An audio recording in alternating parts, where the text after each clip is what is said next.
Mimi kama beginner wa photography na videography nina maswali makuu mawili ambayo najiuliza na nahitaji unisaidie.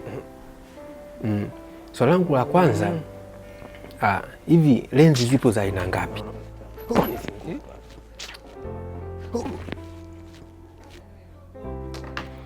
Watu wengine bana maswali ya kijinga jinga. Aina ya kwanza ya lenzi ambayo unahitaji kuifahamu, hii wanasema ni standard ama kit lens. Lenzi hii ni maarufu. Unajua kwa nini? Ni kwa sababu kila anaenda kununua kamera huwa anapatiwa lenzi hii. Lenzi hiyo ni 18 mpaka 55 mm kwa kitaalamu wanasema. Aina ya pili ya lenzi hii ni zoom lens. Mfano 75-300 ama 55-250 au 55-200. Aina ya tatu ya lenzi ni prime lens. Lenzi hii pia ni maarufu. Mfano 50 mm, 90 mm ama 85 mm. Aina nyingine ya lenzi hizo wanasema ni wide angle lenses. Lenzi ambazo ina uwezo wa kuchukua kwa upana mkubwa. Mfano wa lenzi hii ni 17-40 ama 15-85 mm. Hizo ni aina muhimu sana za lenzi unazohitaji kuzifahamu wewe photographer, pia unahitaji kuwa nazo katika kazi zako mbalimbali.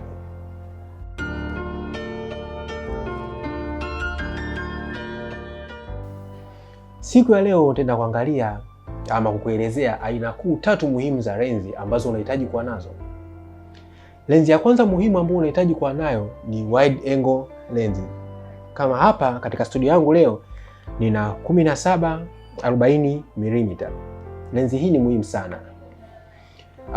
Kwa watu ambao wanafanya videography ama photography, lenzi hii wanaitumia sana wanapotaka kupiga picha ama video za landscape, ama unataka kushoot video yako, unataka watu wengi, yani kwamba subject yako ni kubwa, kwa hiyo unataka ionekane, utabidi utumie wide angle lenses kwa sababu lenzi hii ina sifa ya kuonesha eneo kubwa zaidi. Hiyo ndio sifa kuu ya lenzi hii. Aina ya pili ya lenzi ni prime lens. Prime lens inaweza ikawa either ni 85 mm, 90 mm ama 50 mm. Siku ya leo ninaenda kuonesha hapa nina 90 mm. Lenzi hii bana, kwa nini wanaita prime lens?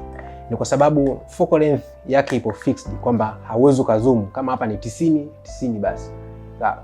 Ndio maana inaitwa prime lens. Lenzi hizi ni muhimu sana kwa watu wanaopiga picha za portrait ama pia watu wanaoshoot video. Ni lenzi muhimu sana kwa nazo prime lens. Na lenzi ya tatu kabisa muhimu ni nzito kidogo, na tukaiona kama hapa. Lenzi hii wanaita telephoto lens ama zoom lens. Lenzi hizi ni muhimu sana kwa watu wanaofanya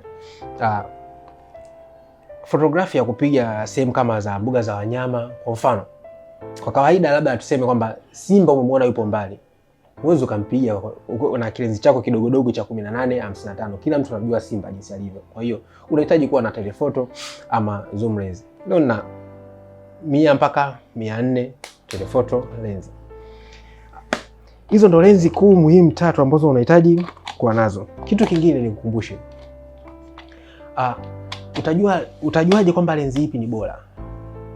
Kitu cha muhimu kabisa unapoenda kuchagua lenzi yako cha kuzingatia ni aperture. Siku nyingine nitaenda kuongelea kwa undani zaidi aperture inamaanisha nini, lakini kwa ushauri wa haraka unatakiwa kuwa na lenzi ambayo aperture yake ni ndogo zaidi, kwamba either ni kuanzia 1.8 kushuka mpaka chini mpaka 1.2. Hizo ndio lenzi bora zaidi, kwa sababu ina uwezo wa kuingiza kiasi kikubwa cha mwanga, pia ina uwezo wa kuseparate kati ya background na subject yako vizuri, na ukapata kuna effect fulani inaitwa bokeh ama blur ikaonekana vizuri, na sharpness ya image itakuwa ni bora. Hivyo unahitaji kuwa na lenzi za namna hiyo. Sije kaanguka kama niweke hapa. Tutorial hii imedhaminiwa na BBA Camera Store pamoja na Maken's Photo Equipment. Usiache kuwatembelea katika peji zao za Instagram, pia namba za simu zipo hapo. Kwa mahitaji ya vifaa bora vya production, wasiliana nao sasa. Bye bye, mpaka siku nyingine. Hala.